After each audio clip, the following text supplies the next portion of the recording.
Doing these interviews with the Innovation Sandbox finalists for RSA next week is really a lot of fun for me. Get to meet people who are doing really cool things at an exciting time for their company and for themselves. And this interview this morning is no different.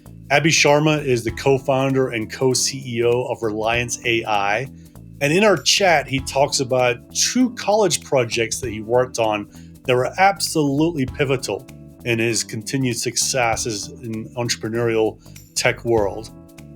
He talks about the genesis over a pizza of Relyance.AI, their first customer win, and when he knew it was time to start building a sales function, as well as a whole lot more. So don't go away. Welcome to the Sales Bluebird podcast, where we help cybersecurity startups grow sales faster. I am your host, Andrew Monahan. Our guest today is Abhi Sharma, co-founder and co-CEO at Relyance.AI. Abhi, welcome to Sales Bluebird. Thanks for having me, Andrew.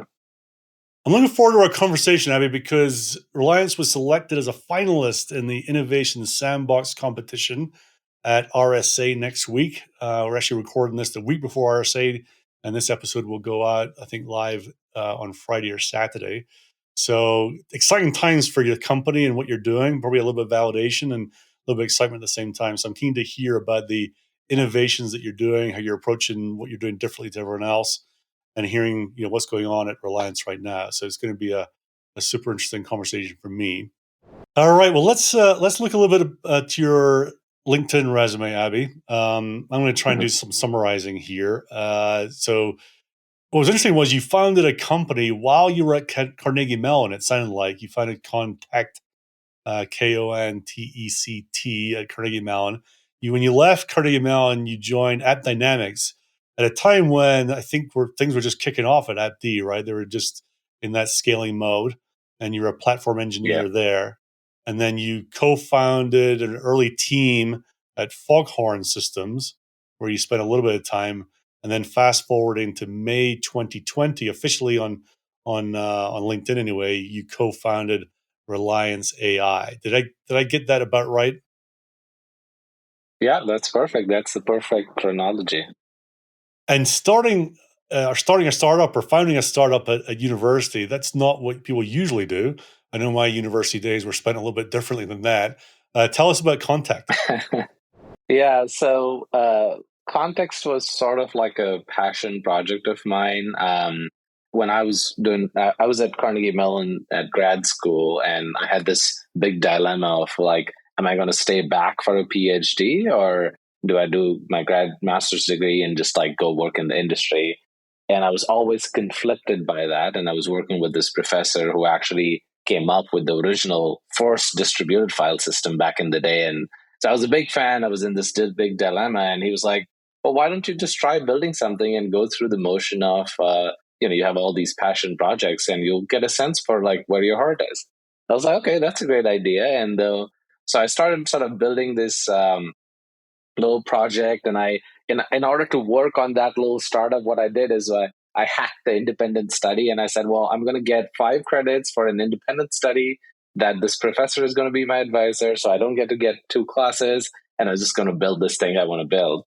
And, that was kind of the journey there. And I even recruited another engineer to do an independent study as sort of one of the employees, and built like a little indoor navigation utility that will give you pop-up ads where you are inside location using Bluetooth beacons. It's kind of a cool thing back then. And took a course at Tepper School of Business where I had a VC in Pittsburgh saying, do you want to work on this as a full project? And eventually I became a startup in the thing, and I could just run with it, and people used it at Lowe's, and it was an interesting journey and kind of my first taste of what I would call actually building something that other people can use. And I don't think I've ever gone back after that.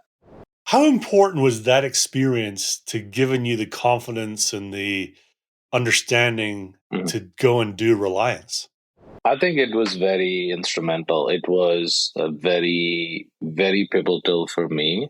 And I think it was pivotal in 3 senses. Number one, I grew up really poor. And so there was this drive and wanted to do something. And I think it was a sense of validation that I could build something and other people could use and derive value out of it. Second, it clarified for me that I wanted to work in the industry instead of taking the academic route. So that was like another mind clearing moment for me.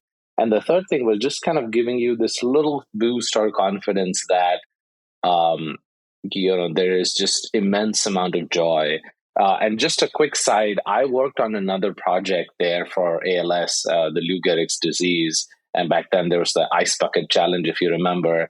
And we worked on a project very closely with a family where you could eventually like communicate with your family just with your eyeballs, apart from context. And as part of that journey, and we literally lived through one person who went through the entire cycle and unfortunately passed away, but they could communicate with their family just by their eyes with a tablet mounted on a wheelchair and their bed. And I got like 500 emails after context in that project on like how it could have been life changing. And like that feeling I felt, I was in my front of my laptop. I say my brother died of ALS, but if we had this app, we could have communicated in this way. And I was just like sitting in front of my laptop, reading an email, crying. And I was like, that's it. That's what I'm going to do all my life. And I think the context plus that project gave me the right experience of that, the emotional juice to build a startup, and then sort of the commercial angles and all the other things operations that you have to worry about. And then since then, it was being like a bug in my head. I don't think I can do anything else, to be honest with you. I'll be pretty bad at it. Well, you talk about doing something that gives you meaning and purpose. But that sounds incredible experience that you had Yeah. there. Yeah, I was incredibly lucky. And what happened to that project then? So that project actually became a big phenomenon in Pittsburgh. We were on like local TV and news and radio, and then we took the app and open sourced it. And then there is the robotics division of Carnegie Mellon actually took that project, and other people and students still continue to build on it.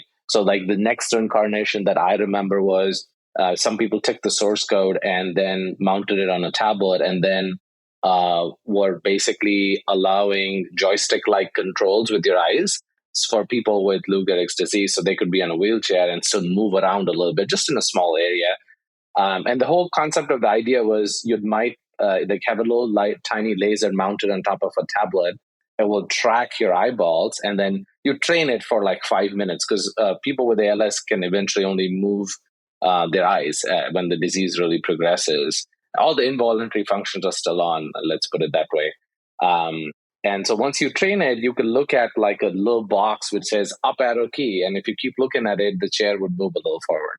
And so what we had done was just like you look at different boxes and you say somebody's texting on WhatsApp, and your group to say, Andrew had a great day at soccer today. And you can look at a box which says thumbs up, and you just look at it for 3 seconds, it'll send a message. And then that way you could be in touch with your family, even though you're completely bedridden and can't move any part of your body, and your kids can feel connected. So yeah, we just open sourced the project, and it's still somewhere in the code base of some project that some other students are working on, hopefully.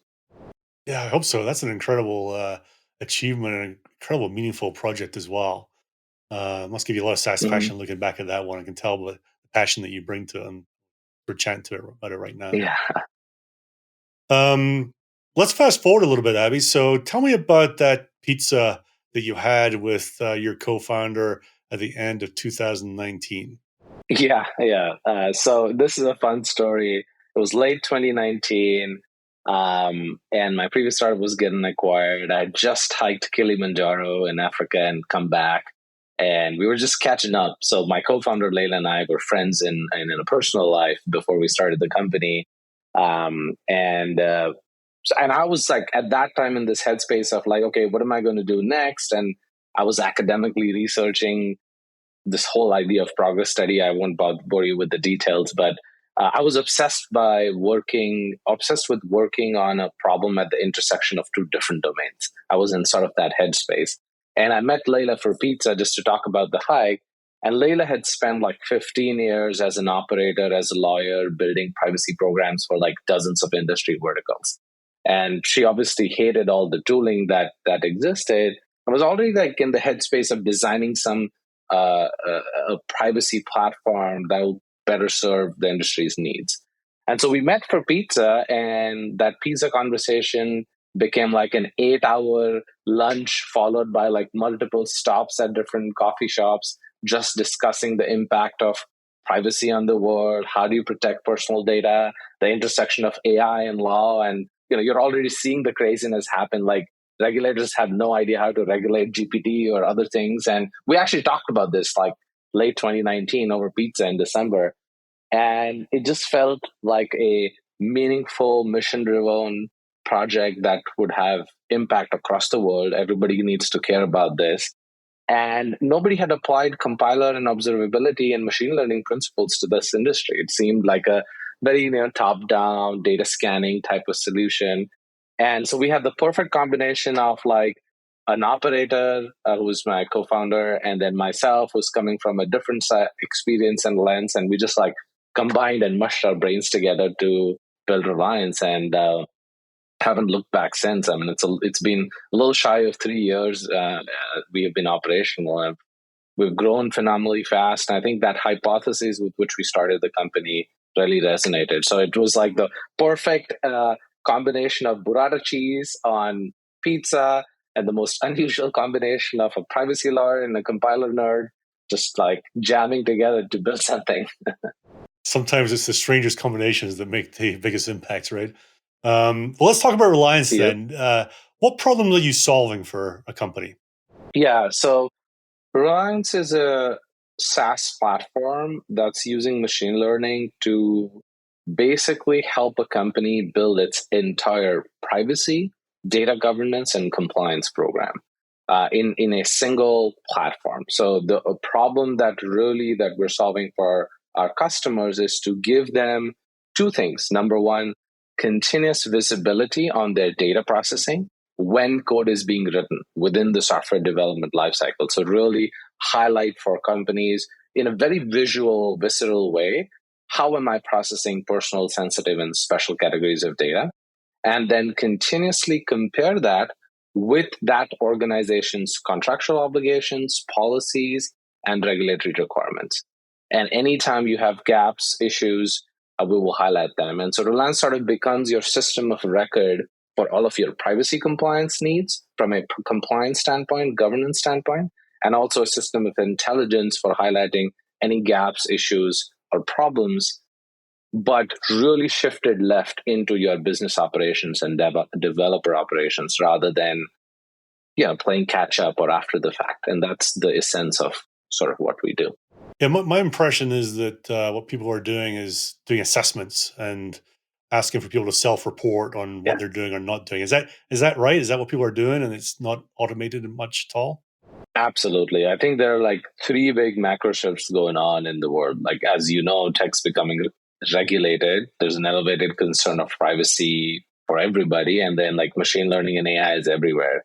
And in light of that backdrop, what's happening is people are mostly sending surveys, forms, top down workflows, and asking questions of like, hey, Andrew, you're our head of data science. Did you change and build something new since we last talked 3 months ago?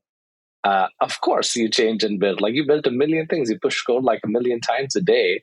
And so it's sort of like a very manual point in time information gathering on the semantics of the application. Like, what data are we processing? Why are we doing it? And is this within the bounds of what we commit to our customers and maybe to regulators? And the whole process and journey has been spreadsheets, forms, questionnaires, maybe point of time data scans that never quite contextualize and capture why are we doing this? Should we be doing this? And do it in real time, if you will. And so Reliance just like flips all that approach on its head. And we're like, okay, we are going to be embedded in your code, infrastructure, ML pipeline, sales and marketing operations, and then reflect back what's happening in real time rather than you just asking your marketing team, did you stitch some tools together? Are you sending emails to more leads? And of course they're doing that. You can't like instead of playing catch up, I guess we make it easier for customers to run tandem. That's the best analogy. And are they buying because they want to, I don't know, save money? Are they doing it because they know they've got some gaps and some risks, or what's the main driver? I think it's a multitude of factors. There's definitely save money because It's a problem that is intractable if you do it manually, surveys or forms, or just throw more humans at it. And it's out of date by the time you finish that exercise of data mapping, let's say, because the code has changed 20 times over. So there's just like efficiency, productivity cost. Second, there's obviously it's the law, so you have to do it. Like if GDPR or CPRA applies to you, it's non-optional for companies, and it's also fairly sophisticated and complicated, so it's not like a small requirement you can only worry about once a year.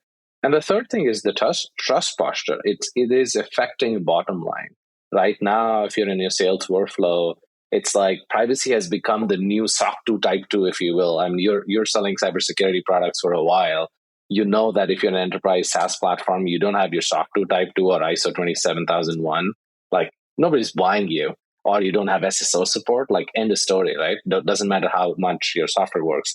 And I think we are having the same moment with privacy compliance in sales and marketing workflows as well. So it's the combination of all these factors: time, efficiency, the law, and the complexity of all the workflows that you just hadn't. The alternative is 10x worse than using automation and software to solve the problem. And you said something interesting earlier, which was that it sounded like you can check what you're doing against your obligations from contracts with clients and customers. Did I hear that right? That is correct. That's absolutely correct. And also with vendors, your third parties that you use, your sub processors. That must be a big step forward, because I don't know how people do that right now without scanning contracts all the time. They don't. And in fact, that's one of the interesting things we brought to bear in the market through the platform, because there have been some data in motion, DLP, data at rest scanning solutions for privacy and security before. It doesn't complete the picture, but you had some version of that. But there's nothing that actually compares to, like, what are the constraints, right? Like, you could be building an app and using social security numbers. That's fine. There's nothing wrong if you have a legitimate purpose for using this, assuming you're a fintech company. But then it's like, does it match what you tell your customer? Does it match with how you operate with your vendors and third parties? Does it match with if you're a SaaS platform, your other companies, your commitments to? And nobody seems to kind of care about that, or it's done in a very slow, like, if you happen to tell the legal team and the security team about this, you caught an issue, otherwise you didn't. And so we just make that real time. And the funny part is, people don't realize that the contractual obligation and policies, even in the world of law, there is a Stack Overflow going on. Like, it's not like every lawyer is coming up and writing their first draft of a brand new policy with nothing to reference from. And data protection regulations have been specific enough that it's almost like privacy and security requirements and agreements are becoming like constraints expressed just in natural language. And then you can extract them as rules and apply it against operational reality. And that's where some of our sophisticated natural language processing and machine learning comes in within the platform. And being selected for the Innovation Sandbox Final, is it those groundbreaking moves you're making in the natural language processing, ML, AI? Is that the core of what the innovation is? I think so. That's probably one of the reasons we got selected in the first place, because I think there are two big things fundamentally that we are bringing to market that are, I would say, differentiated by an order of magnitude. Number one, that continuous semantic analysis of the code while it's being built. And when I say semantic analysis, we mean not just like string or regular expression matching, but like a compiler understanding, okay, what are you trying to do with this code in terms of data processing, and how does it affect your users, customers, and vendors? That, where we do a compiler-like analysis with machine learning, is one pillar. And the second pillar is the one we just talked about, sophisticated natural language processing on contracts and policies. So you sort of have this automatic summarization of your constraints. And then also we extract rules that then apply against that operational reality. So if you just checked in a little piece of code in your ETL pipeline or your main branch in GitHub, and it processes or uses data that you didn't have consent for, we'll highlight the risk. And so it just completely shifts the conversation on privacy and data protection and even security risk in the beginning of the software development lifecycle, rather than at the end, which is how it's done today. And as you're talking through those different examples and use cases, it springs to mind that this might involve multiple buyers inside an organization. I notice on your website you've got some video testimonials from people who I think are lawyers. So I'm kind of interested. What's your usual in? Who's the main people, the main group that you Yeah. work with? Yeah, it's a multitude, and I think we are sort of split. So I feel like uh, privacy in many organizations, I would say 60 or 70% of the times, is still owned by the lawyers or the legal team, if you will. And then 40 to 30% of the time, the office of the CISO, the InfoSec team. And those are the two main ins into the organization. But once we have that first conversation, Reliance's go to market motion is very cross functional because privacy is cross functional. So we're talking to security teams, engineering teams, and the legal teams. And we definitely have to both express and um, convince all of these buyers to the value of what Reliance provides. And then that's when we kind of, let's say, make a successful sale in our go to market motion. And actually, I love that about Reliance because if you take this posture where, let's say, we had no technology for privacy ever, okay, and everybody, each organization did their own thing. Privacy is sort of the round peg in a square hole, if you will, because um, you like, yes, there are regulatory requirements, but then you can't apply them if you don't understand how your microservices are communicating with each other and what data is being processed. And lawyers like don't have that view. Engineering know that, but then don't understand the privacy regulations. Same with security. And so I feel like because privacy is such a cross-functional problem to begin with, a cross-functional solution that takes these sort of multi-threaded approach towards solving actually fits better because it provides something of value to every team that they can see and then adopt and improve their workflow.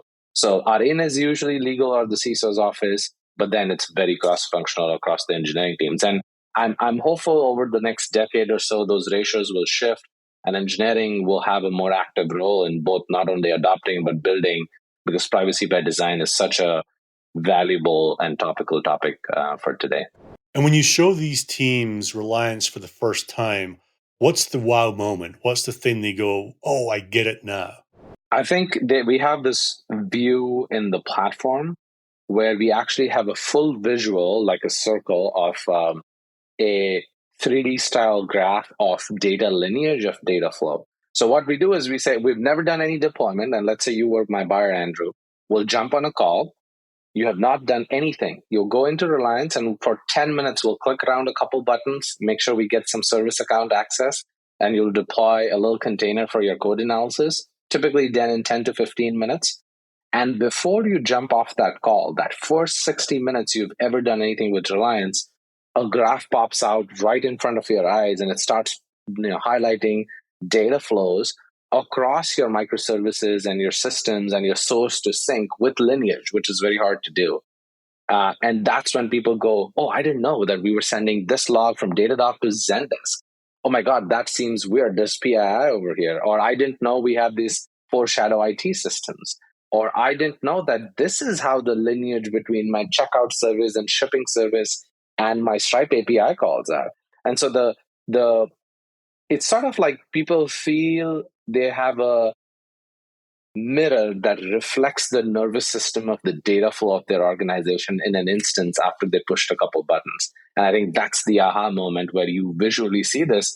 And not only it's for the first time, it brings security and lawyers inside the bubble to solve for privacy challenges, but even engineering folks are like, oh, that's interesting. That's actually helpful. I never saw the whole view come alive, especially in large organizations. Not one person actually knows the whole how the whole system architecture works. So that's the moment that is the aha capture of like, oh, that is interesting. We've heard that reaction many times. That's incredible. So let me ask more about that. So, do you do that in the first call with people, or the second call? When in the process do you ask them to install that? That's happening. Well, we have when we actually are in the go-to-market motion, we have a live demo where we describe this through a dummy application we have built, and we just say, let's start from scratch. Here's a application that's not unlike yours. Here's their code repo. Here's their business processes. And let's just hit a couple buttons. And the demo shows the whole thing that I just described in an instant. And that's sort of the sales process. Now, when the customer either decides to buy or do a pilot, that's when we do the same exercise on their system. And it's that 60 minutes in the first call of actually doing a pilot or doing a deployment, we showcase them the slide view. Now, they might do more integrations, we might connect to more code repos eventually, but that time to value in the first 30 minutes of you doing something is just magical. And it still is magical for me after doing this for 3 years. I still get a kick out of it. I mean, before we go any further, let's get to know a little bit more about you. I've got a list of questions here. I'm going to ask you to pick three numbers between 1 and 35, and I'll read out the corresponding question. All right, let's do 2, 9, and 13. 2, 9, and 13. Okay, 2, iOS or Android? iOS. Always iOS? Always iOS. I think I'm the same. Like ever since the first one came out, I've been iOS. And don't see the need to change either. All right, 9. What is one song you could listen to for the rest of your life? So it's a song called Valerie that I could listen forever. It's, and it's the rendition by Amy Winehouse. I am just in love with that song, and I could play it on loop forever. What is it about it that captured you? I think it's first of all the way Amy Winehouse sung it. It's not her original song, but she had a spin on it, and the vocals are beautiful in the way she just like sings the song. And the other part is it's I don't know, it just feels super from the heart, if you will. Like the first time I heard it, and every time it's like sometimes you write a song because you're going through the process and you're being creative, and sometimes it just flows, and something about that song just connects. And I think it's about a lot of emotions and this deep unexpressed love, if you will, that's coming out through the song. And at least that's how it feels to me, and I just love it. Plus the music and the vocals are just beautiful, so I could play that on loop forever. She had such a distinct vocal style, right? Yeah. Kind of, Yeah. I don't know, like jazzy, rocky sort of style. It was kind of interesting. Yeah. I'll Yeah, I'll have to go and exactly. listen to Valerie then. I don't know it right now. And then the last one you chose was 13, right? Cats or dogs? Dogs. Do you have a dog right now? I don't, but we're about to have one very soon. My wife has always had one throughout her life. We just bought a new place, so we're gonna get into that very soon. Yeah, we've had a dog for quite a while, like 2, 3 dogs in now, and it's a lot of fun. Good companions, and good to get out of the house and have to walk them all the time, which is nice.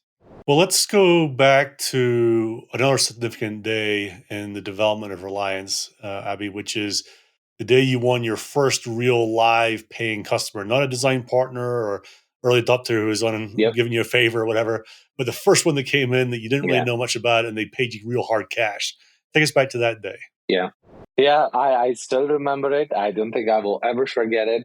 So the story goes something like this. We had built sort of like a beta plus version in 8 or 9 months. I think the vision of how the platform was going to be built was very clear on the day one when we had pizza, and it hasn't still changed to date. So I feel proud about that. But anyway, so we'd done the beta plus product. We'd spoken to this customer. They were very interested and in a lot of pain about this solution. And we said, okay, we're going to deploy. And I remember it was a call 8 in the morning. We had done enough demo deployments, but this was like the real litmus test. We were going to connect to, infra monitoring. We're going to set up a code analysis job. And so we set up that deployment. It was an empty instance. We provisioned their tenant. Everything was empty. And then we had some engineers, a lawyer, and a security person on the call. They deployed our container that does the static code analysis. And funny enough, at that point, our visualizer had a little bit of a lag in terms of how it drew the graph because it was the first product. But what happened was, you kind of get lemonade out of lemons is it started to pop up the assets one by one. as if it was a string of lights, and data flows started to connect. And on my end, I was like, why wouldn't it just render completely in one shot? But to the customer, it was just like as if the system was magically discovering the assets and plotting out the data flows, and they were just like blown away. I could see it in my eyes. And I was like almost ready to cry. I was like, this is amazing, the whole thing. And then one of the engineers said, oh, I didn't know we had this data flow. And I was like, boom, right there. I have my security person, I have my privacy lawyer, I have an engineer who just made a statement that completely validates what we do. And that's it. Like, it was magical. That was the deployment. I won't forget it ever. I bet the whole company was pleased when they got that first order in from those guys, right?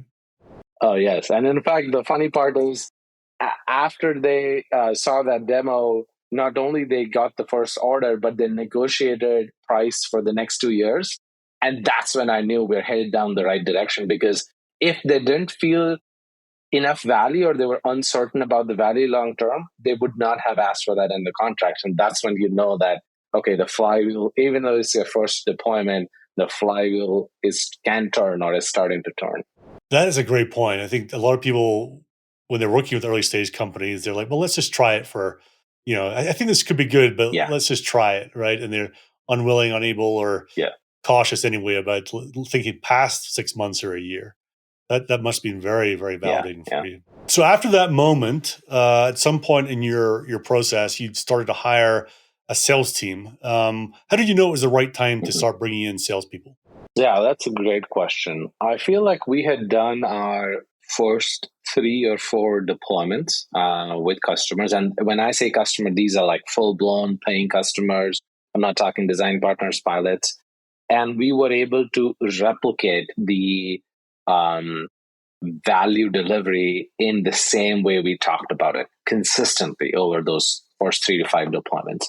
So once we got about the 4 and 5 number, I feel like we were at the stage where we're like, okay, this is a giant problem. It's a very market segment, market vertical agnostic solution. And we're able to prove to ourselves that we can consistently deliver value on these 3 things that we built over and over again for more, a couple customers. So at that point, we decided to do 2 things. Not only did we raise our Series A round because we had a lot of inbound interest, and we were mostly like turning away investors at that time because we really wanted to validate that if I put more fuel on this fire, it's going to burn and burn bigger. And so we kind of did our Series A, and then we had extra capital to expand. And that's when we just started recruiting and hiring. We did it slowly, but started hiring our sales team so we could get like a solution engineer and AE and just continue to scale the team. We did it slowly because you always want to make sure that you can make the pod productive. It's very different with founders selling and then actually getting a whole sales and marketing trained up. And so that leading indicator of not only product market fit, but a repeatable go-to-market motion was the trigger point to start to say, okay, we can start to hire in sales now. I think a lot of times you do too early or too late, and it's not very effective. And, Reliance is not my first startup, so I've made plenty of mistakes before to realize that I would nail the timing this time. Yeah, I think that was very insightful how you're approaching that. Tough coming in as a seller without some of that foundation in place. And obviously the worst thing is a seller is trying to create or find the product market fit still. And the founders kind of wants to wash their hands a little bit of anything to do with sales. But that's not what you were doing. So that's awesome. And it sounded like you said AE and an SE together at the start. Was that the first 2 hires you made? We hired an SE pretty early and then AE pretty early too. And almost like there were a little bit of a gap between them, maybe a couple of weeks here and there. But yes, and we needed, because we knew that Reliance is sort of a complicated sale. And by complicated, I don't mean the solution is easy to adopt, but you need to not only be an expert in privacy and governance, but like we're doing NLP on contracts and code analysis. Like that's not connect to an API and get some data. That's sophisticated stuff. So you needed to walk through and describe value through this multiple layers of abstraction. And so we knew that, your traditional AE would need additional help from a little bit more of a technical tilted solution engineer so they could partner together, or a sales engineer. And obviously we still very much are involved as founders almost in all the deals, but that was sort of the setup, and that was very intentional. So we could see if this balance between AEs, you didn't need a 1-to-1 ratio, but like maybe every couple of AEs, one SE, and it's always needed because we typically express the value, and then of course, like you do NLP, you do code analysis, you connect to our infrastructure. Well, definitely you're going to have a conversation with a technical person, and they're going to want to ask more questions, and that's when it was crucial for us to scale to hire in those pairs, if you will. One of the things that struck me as you were talking there was that traditionally the big consulting companies, the big SIs, have made a lot of money on on creating processes and systems for people to tackle privacy. How do they view what you're doing? Are Mhm. they partners or foes? Yeah, I think there is.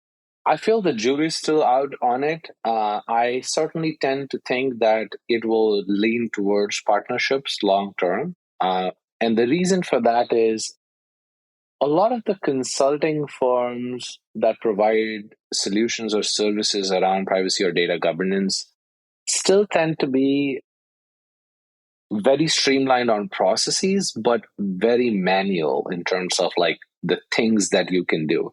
Um, like I think when you're building a privacy program, you kind of, and if you're starting from scratch, your first problem is, okay, what is my to-do list in context of this organization and this application and whatever regulations apply to me and risks apply to me. And you have to be an expert to even figure out what the to-do list should be. And then you have to take the to-do list, and what people do is shove it down the rest of the organization to do those to-do lists and items, if you will, that don't always appreciate and understand it. And I think there are a lot of process enhancements, systems and workflow enhancements you can do in in these two phases, which is where I think the consulting firms add a ton of value into streamlining and helping you a little bit. But the fundamental problem is the depths of the problem around privacy is so deep that even if you have a very streamlined to-do list of what to do, doing it manually is just excruciatingly painful. And you never get to the endpoint that you want.